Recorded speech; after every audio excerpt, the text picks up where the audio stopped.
and at Ring of Honor you had Villain Enterprises. Can you kind of tell us about that? Your time at Ring of Honor a little bit. Dude, and it being such a kick-ass crew like that. Sure, yeah, no, but Ring of Honor, man, like, I had such a good time there, Towards the end, I was booking there as well, which was super cool.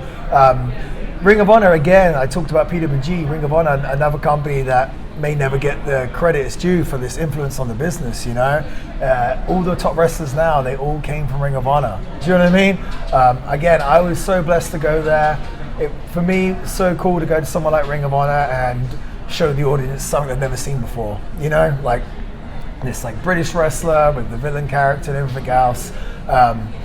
Dude, and like Ring of Honor was great. Like people, say, "Oh, do you want to go to WWE? You want to do this?" It's like, well, maybe, but like this is awesome. Like the schedule is so good.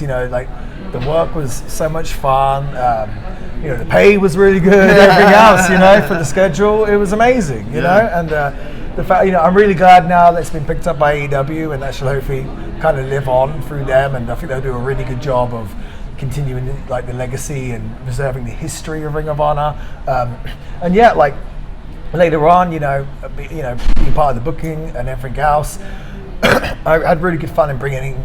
Sorry, I lost my throat today. I had a really good time also bringing other people into Ring of Honor. You mentioned Villain Enterprises. I had obviously the hand in bringing in Brody King and PCO. PCO I'd met wrestling in England maybe 10 years before that.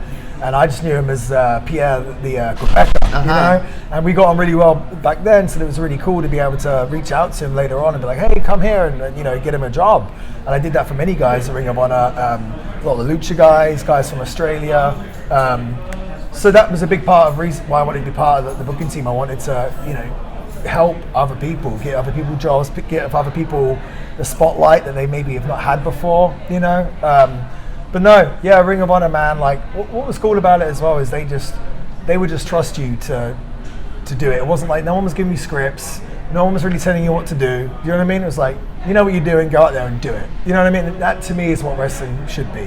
You know what I mean? So we had a lot of freedom there. A lot of freedom, and I think it showed. In our work. Yeah.